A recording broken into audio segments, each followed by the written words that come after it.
Hi, I'm Zoe with the Calcasieu Parish Public Library, and today we're going to talk about two YA books that I think you're going to enjoy. Our first book is Don't Read the Comments by Eric Smith. Don't Read the Comments follows two very different teens who connect over the online game Reclaim the Sun, a massive multiplayer universe exploration game. Divya is a famous glitch streamer who uses her income from sponsorships to help her mother make ends meet. And Aaron, whose Honduran mother and Palestinian father would rather he become a doctor, would much prefer to make a living writing video games.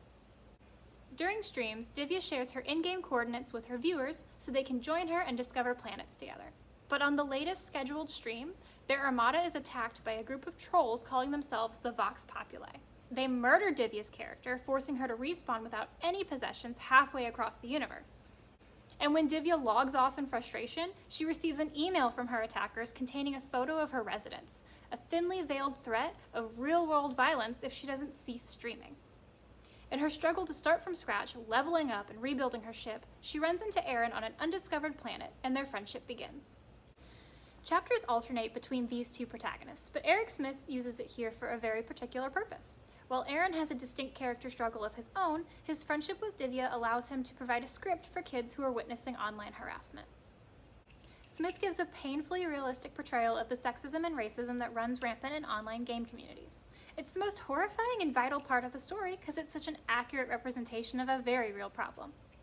Eric Smith gets major points for deciding to dive in and tackle huge issues like online harassment, doxing, and the complacency of the larger game industry, and for doing it well. In addition to that, he did an excellent job creating these characters.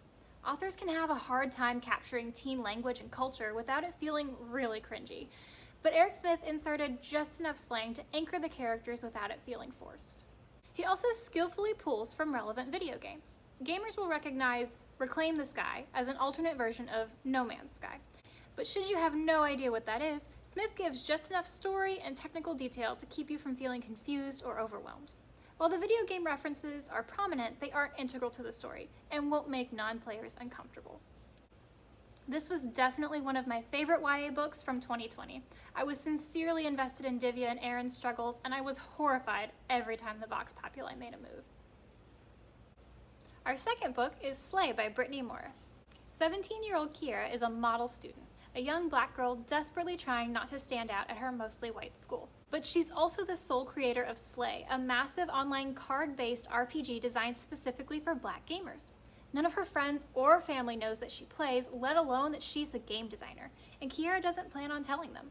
But when a player is murdered in real life over an in-game dispute, the media learns about Slay, and newscasters claim the game promotes violence and that it's racist against white people. Kiera has to figure out how to cope with the knowledge that something so awful could happen because of her game and what to do about the media backlash. Not to mention there's a troll who's managed to snag a Slay account and is harassing all of her players. Much like Don't Read the Comments, this novel deals with heavy but relevant issues. Kiera deals with misogyny and racism online, but we also see the microaggressions she endures as one of the few black kids in a predominantly white school. In between Kiera's chapters, we get snippets from other characters.